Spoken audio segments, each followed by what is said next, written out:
My dear viewers, as you will well know, the internet is a perfect place to fall down the rabbit hole. I've been down so many rabbit holes and so many labyrinths and mazes from those rabbit holes. Sometimes you think, well, I must have explored every single one by now, but of course they are never ending. Sometimes the rabbit holes are disturbing and sometimes they're wondrous. Usually I fall down the rabbit hole when I'm researching a story, but in this case I've discovered a rabbit hole before I researched the story, and from that original rabbit hole I found many little tunnels leading off with different stories equally intriguing. I won't detail everything that's down this rabbit hole, it would just go on too long, but I'll pick out some very interesting snippets along the way. Let us begin. So I discovered this rabbit hole, and it was an article by the New York Times written by Mr. Alan Foyer, all credit to him. Luxury Quarters Pre-Owned Big Markdown. Now it was written in 2009. Doesn't matter, the rabbit hole's there, history doesn't change. Unless of course the government decides to rewrite it. So, if the used mausoleum for sale at Woodlands Cemetery in the Bronx had a listing in the classified, the ad might look like this. Opulent marble tomb available. Sleeps 9, 200 square foot interior on a lovely wooded lot. Sarcophagus and catacombs included. Prominent former occupant, quiet neighbours, picturesque views. Love it. There are certain things it could be said that are tough to sell pre-owned. Dentures, bras and mattresses among them. It goes without saying that burial sites would also make that list, which leads us to the resting place of William Bateman Leeds. If it was the mattresses with Modigliani's paintings on them, I would be after them. So, you'll know about that story if you watched my last video. Mr. Leeds, a tin plate magnate, died a century ago in Paris, and in 1910 was sent to his reward in a majestic private tomb. This was the Leeds Mausoleum, one of Woodlawn's finest, a luxurious confection of Tennessee marble lovingly constructed by the architect of the Jefferson Memorial, John Russell Pope. I will leave the link to this, by the way. You can check out any links by these artists who completed the works. To abbreviate what is a complicated tale, Mr. Leeds' granddaughter, who never even knew him, decided nearly 7 years ago to sell the mammoth tomb. She was living in New England and found it disconcerting that his body had been laid to rest both alone and in the Bronx. So she had him disentombed and shipped to Indiana, the ancestral homeland. But despite attempts to sell the mausoleum in the years since, the property, as brokers often put it, has not moved. We've had a couple of drive-bys, but no sustained commitment, says Susan Olson, Executive Director of Friends of the Woodlands Cemetery, a non-profit group that is overseeing the sale. There's a definite ew factor involved. People freak out a little when they find that someone else has already been there. Viewed strictly as a real estate transaction, the sepulchre is actually quite a find. It is fronted by a bas-relief by Adolph A. Weinman. Other works, the Supreme Court, and the door is a Gorman bronze. On the eastern wall, a small marine glass window lets in rays of meditative sunlight. Who writes this? Oh my goodness. The sarcophagus is of Italian Carrara marble. The lid alone weighs more than 3,000 pounds. Moreover, as real estate people like to say, it has a great story. Mr. Leeds was a famous gourmand whose dish of choice was a Parisian egg and cream soup. He was a self-indulgent epicure who often ran the table at extravagant 10-course dinners and died suitably enough of a stroke at 46. His second wife upon his death married the Prince of Greece and began to tour Europe, leaving their son to slip into the drinking life in the Caribbean. Despite being heir to a fortune estimated at 40 million, he took up with a cigarette girl, died a wastrel and was cremated, his ashes strewn at sea. So, this part here is not so interesting because we're about to fall down a rabbit hole, yet another one. So it's just saying that as of the time this article was written, the thing is still for sale. It's been reduced from 5 million to 3.5 million. That does not include the 700,000 tossed in for immediate and continuing repairs. For anyone who's interested, Miss Olson said, it's a deal. A fixer-upper, maybe, but a deal. I love it. So, Are we ready? We're about to go down one of the rabbit holes. First of all, let's check out Mr. Leeds. Here we go. Down the rabbit hole.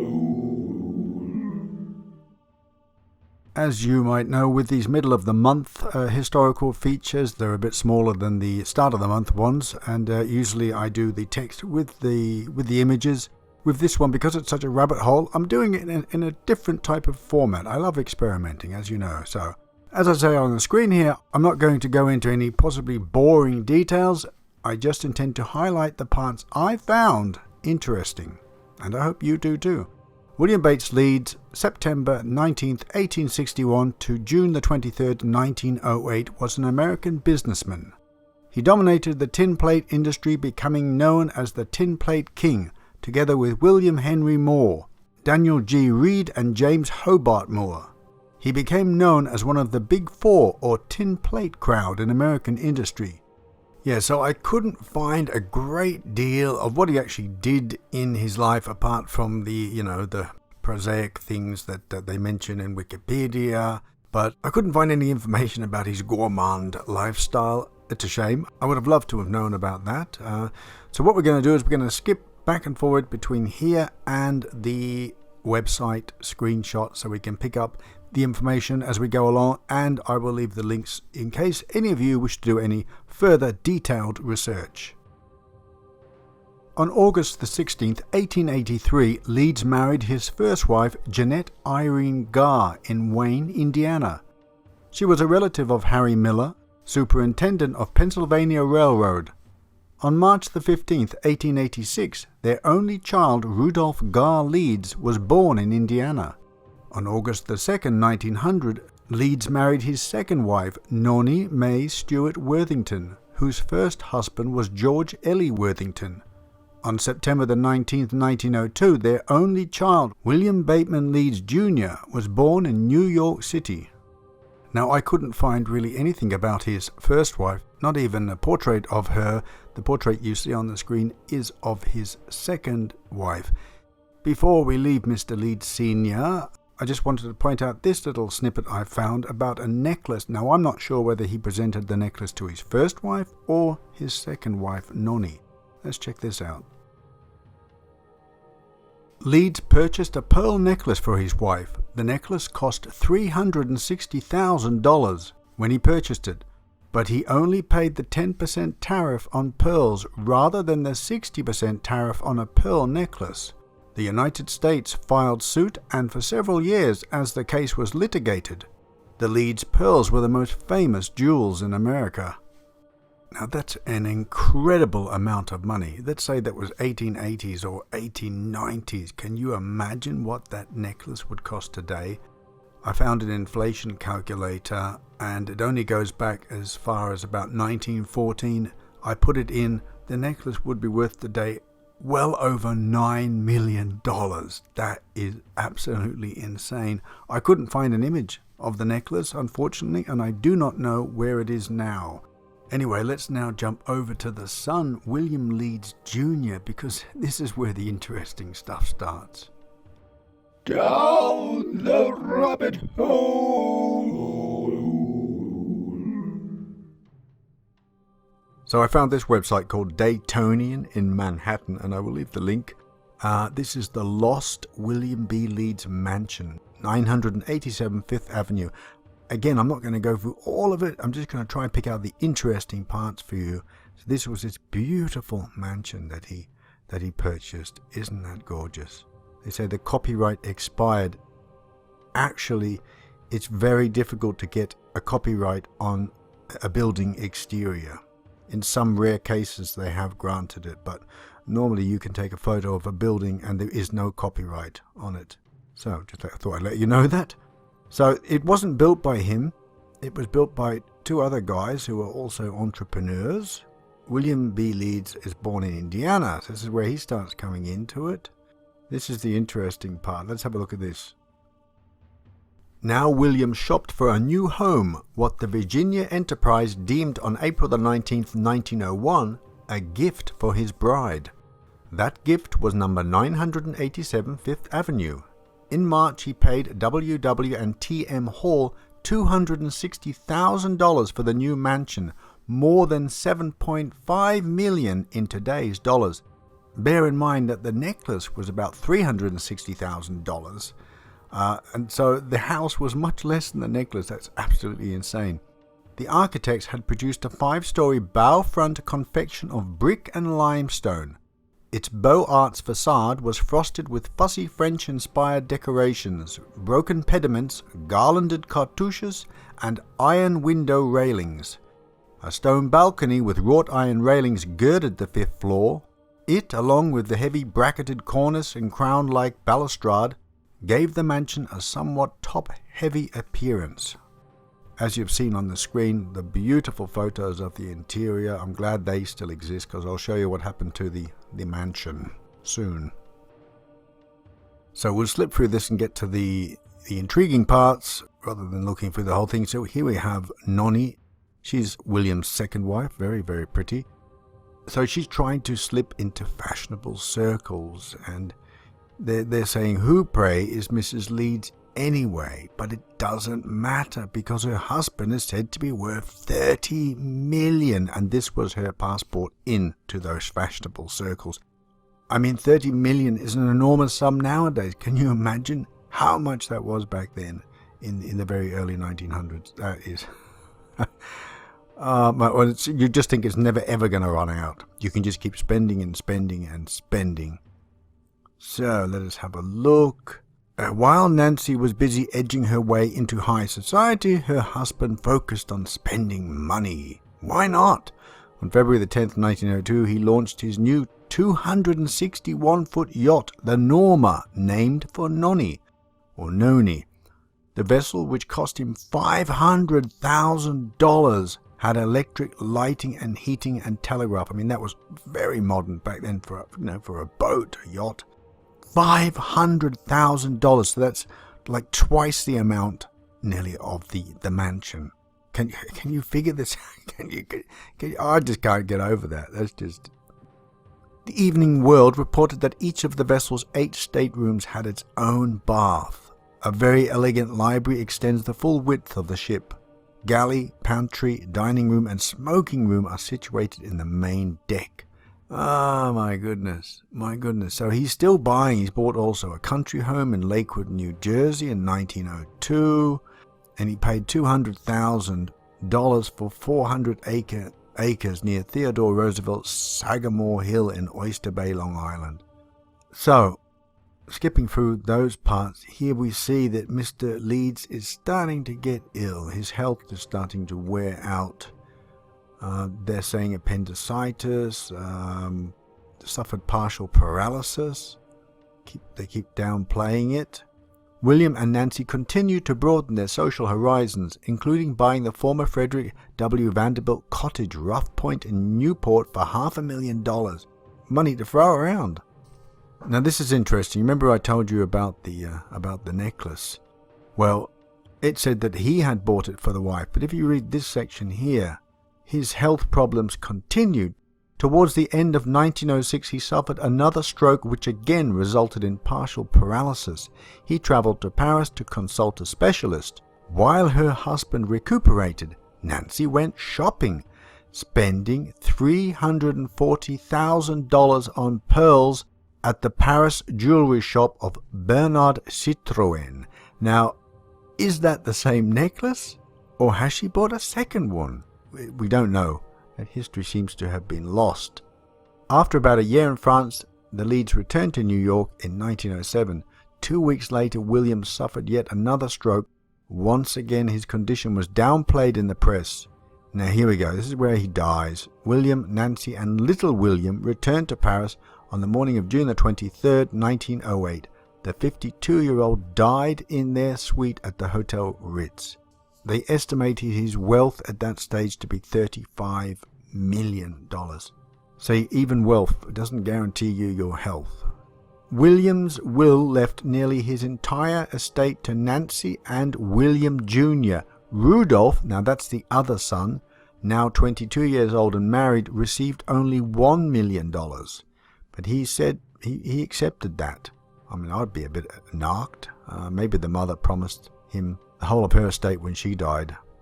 So, we get to the stage now where William has died, and remember the son, I think it was Rudolph, who didn't get much, got, well, $1 million, hell of a lot, but considering how valuable the estate was, he must have been the son from the first marriage. Didn't hear much about, was there some animosity there? Interesting. Yeah, by the time of that article, Nancy had sold number 987 to Walter Lewison. In reporting on the sale, the Record and Guide pointed out that the Leeds had spent about $70,000 in interior decorations and alterations. The New York Times added, although the house was magnificently fitted up by the Halls, Mr. Leeds added a marble hall and staircase and refitted the interior. Included in the $350,000 sale price was a portion of the furniture collected abroad by Mr. Leeds, said the Record and Guide. I mean, the house must have been absolutely fabulous. Let us continue down the ever-widening rabbit hole. Down the rabbit hole. Nancy married Prince Christopher of Greece in 1920, becoming Princess Anastasia of Greece and Denmark. While visiting his mother the following year, William met the 17-year-old Princess Xenia of Greece. Within 24 hours they were engaged, causing Nancy to weep for 3 days and nights, according to reports. Walter Lewison and his wife, the former Selma Krause, had one son, Walter Lewison Jr., who was 31 years old when he purchased number 987. The Yale-educated broker was also vice president and director of the Salt Lake Copper Company, an officer in the Tennessee Copper Company and the Lewison Exploration and Mining Company, and a partner in the bank Lewison Brothers. We'll get back to William Leeds Jr. and his new wife Xenia very shortly. I just want to comment on Mr. Lewison and his wife Selma Krause. I could only find one image of Mr. Lewison Jr. It's a very tiny resolution, but I'll put it up anyway. This image I'm showing presently on the screen is of Selma Krause during her acting career. I don't know who the gentleman is beside her, but that is her, and I will show you another shot of her now. And now we have on the screen the photo of Mr. Lewison Jr. Has a bit of a haunted look in his eyes, doesn't he? He looks sort of anxious. So, and now I will detail the tragedy that befell Mr. Lewison Jr. while living in that house that used to belong to Mr. Leeds, and a murder case also in that same house. I told you it's getting interesting, my dear friends. Down the rabbit hole. Walter and Selma were drawn into a murder investigation in 1920. They had dinner with Joseph Bowen Elwell and Selma's sister Viola Krause on June the 10th at the Ritz-Carlton Roof, then attended the midnight show at the New Amsterdam Theatre. After the show, everyone went their separate ways. The following morning, Elwell was found in the front hall of his home with a bullet hole in his head. On June the 14th, the Lewisons, Viola and her estranged husband were taken to the Elwell house for questioning. They were released without suspicion. However, the taint of the investigation remained for years. The case was never solved.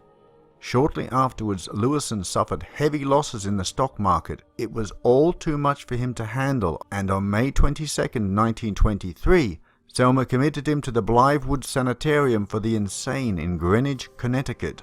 With her income gone and the Lewison fortune greatly depleted, Selma took to the operatic concert stage as Mademoiselle Marie Selma.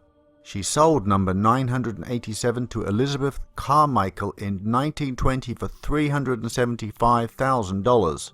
And it goes on, So, after it sat vacant for more than 5 years, the bank sold the mansion in December 1939. Writing in the New York Times, Lee E. Cooper said the old residence has joined the long list of fine old Manhattan homes which are marked for early demolition. But it received a reprieve of sorts, instead being converted to 3- and 4-room apartments within the year. By the time number 987 was sold again in 1959, The balustrade was gone and the 6th floor had appeared, set back on the roof. Rather surprisingly, it survived for nearly a decade. Then, on January the 31st, 1968, the Times announced that the 3 old mansions at number 985, 986 and 987 Fifth Avenue had been purchased by developer Bernard Spitzer. And here is 987 today. Sadly, all elegance has been demolished and replaced by cubicles for androids. What a shame. There you go, but that's progress. Continuing with Mr. Lewison Jr. for a very short time, here we have a very interesting newspaper article. Supreme Court Justice Tompkins in Rockland County has awarded a divorce to Mademoiselle Marie Selmer, the opera singer and the wife of Walter Lewison, former member of the Stock Exchange, who has been confined in an asylum for the insane in Greenwich, Connecticut for 5 years. Mademoiselle Selmer secured the divorce apparently on the ground that she was unaware until recently of her husband's relations with other women, for the law prohibits such a proceeding against an insane person. Lewison, an heir to the $20 million estate left by his father, the late Leonard Lewison, is reported to spend most of his days calling up women on a dummy telephone in his room. Lewison was declared an incompetent soon after he suffered heavy losses in the Wall Street in 1923. Justice Tompkins awarded his wife $1,200 a month alimony and custody of their son Walter, 17. So Selmer says that he was having relations with other women, but he was calling up imaginary women on a dummy telephone, wasn't he? How did that work out? It appears to me they found some sort of legal loophole to get around it for her sake. It's interesting to note that at the time of his being committed to the sanatorium, his estate was valued now at about 1.2 million. So you think how much he started with, about 20 million. He had lost a lot on the stock markets, but still, with that amount of money at that era, he could have lived very comfortably for the rest of his life. But it can show you how rich people be really affected when they lose a substantial amount of money, and being left with an amount that would make most of us very pleased even today. Just before we continue with William Leeds Jr., I just want to end it here just by letting you know how young he was when he was committed to the asylum. He was only 44 years old, according to this newspaper report. And it said Mr. Lewison, who is 44 years old, is suffering from chronic delusional insanity and is incurable. So that means that they had no intention of ever letting him out.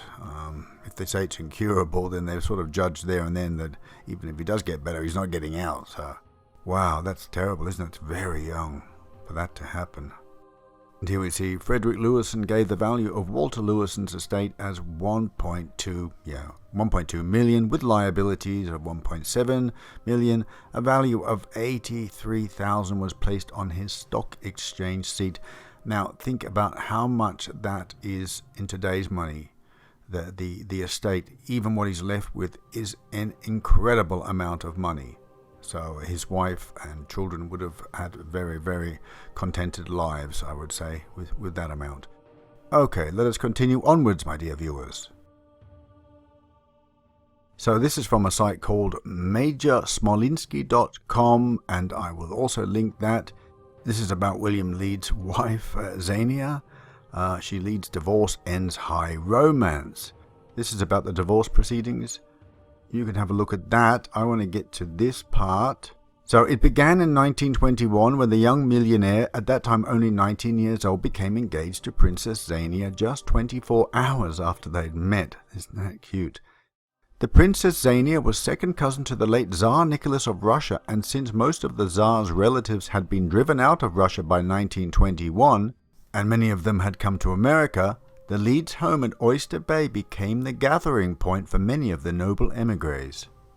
It was out of those gatherings that the greatest mystery of the Leeds romance came, a mystery that remains unsolved. In 1927, a woman who had lived in Berlin since shortly after the war convinced Mrs. Leeds she was the daughter of the slain Tsar, She was brought to America under Leeds' protection as the Grand Duchess Anastasia, youngest daughter of Tsar Nicholas. Whether her story is true or not still remains to be proved. She had been repudiated by half the Tsar's relatives abroad, while a small contingent supported her pretensions. Wherever lies the truth, the facts are this woman, known as Madame Tchaikovsky, was brought to Oyster Bay by Mrs. Leeds and precipitated an uproar in Russian circles here. Mrs. Leeds lent at least tacit endorsement to the woman's claims by her sponsorship, and then suddenly Madame Tchaikovsky left the Leeds estate and did not return. Madame Tchaikovsky thus took her place among the characters who have lent zest and mystery and romance to the Leeds story. Oh, isn't that great? Isn't that great? It doesn't end there. There's a few more strange happenings. Down the rabbit hole. So on July 11, 1930, newspapers across the country reported that William B. Leeds again had staged a heroic rescue at sea, this time saving a 24-year-old telephone operator, Olive Hamilton, whose rowboat overturned while she was trying to get a close-up look at the big yacht anchored off an Atlantic City beach. Sparks would fly and a lifelong relationship was underway, though marriage was 6 years down the road. Perhaps Miss Hamilton deliberately tipped the boat, anticipating the result that was achieved. She was an uncommonly attractive woman, apparently well suited for the world of Billy Leeds, as he was called in the gossip columns. By the way, this is the same site that I'm continuing on. Had his mother lived to see the rescue, I have a feeling she would have greeted the young woman with a knowing smile and this observation: "Nicely played." This is the only image I could find of Mrs. Olive Leeds as she became after they got married, and it appears that William B. Leeds Jr., although he loved his seafaring vessels, they didn't seem to love him. He had a lot of bad luck with them, as we will see as we continue with this site for a short time. Practically every craft on which Bill has set foot has proved to be the scene of some mishap or escapade for the tin-plating princeling or a favoured friend, related the account. In 1932, Leeds invited two outstanding beauties of stage and nightclub fame to accompany him on a Mediterranean cruise. They were Rose and Eileen Wenzel, sisters and perhaps the best-known showgirls of Manhattan. Rose had married taciturn Lantern Lord Nils Granlund, celebrated master of ceremonies. Eileen was unwed, claiming that Anastasia's jewels, the diamonds, rubies, pearls and emeralds in unrivaled quantities, had been cursed after the death of the owner, Leeds' mother, Princess Anastasia of Greece, and brought ill fortune to all who possessed or benefited from them. The writer speculated that the trip aboard Leeds' yacht brought bad luck to the Wenzel sisters. The pleasure cruise was an immense success, but a few months after the voyage ended, disaster struck. Rose was thrown from her mount while riding near her home and seriously injured. She recuperated quickly, but some weeks later suffered a repetition of the accident. The article went on to lay blame for Eileen's automobile accident, which disfigured her face after impact hurled through a windshield on the same cruise. Meanwhile, a later trip to the Moana off the coast of Florida by Earl Carroll and Beryl Wallace, another Broadway star, ended when their small launch ran out of fuel en route. The two floated helplessly until they were discovered by a passing boat, but it was too late to allow Wallace to make her Miami performance that evening. Even a 1931 murder near the Leeds estate near Northport, Long Island, was blamed on the proximity of the cursed yacht. Well, my dear viewers, what do you think of that? And it hasn't quite finished yet, there's more. So we're just up to here, they're talking about 1936 newspaper articles and social register. It says here, a few months later, Leeds announced he would make the Moana his full-time residence. His 54-acre Long Island estate called Kenwood would be auctioned off. He also announced intention of selling his 17-room Beacon Place apartment. 17 rooms for an apartment, can you imagine that, my dear viewers? The yacht was more spacious than either land residence. I mean, this thing was a ship, wasn't it? L.L. Stevenson, in his newspaper column Lights of New York, wrote that Leeds had become annoyed by beggars and other pests.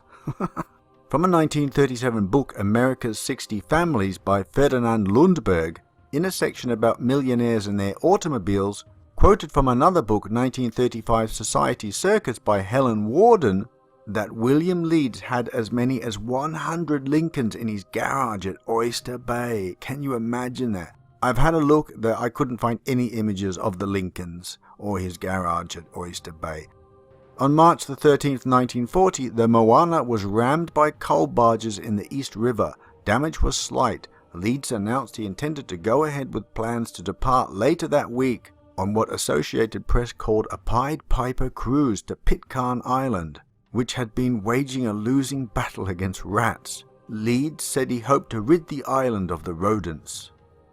So this article I found on a site called jennywilts.medium.com. I'll leave the link also. This was obviously before he met the telephone operator who capsized in her rowboat.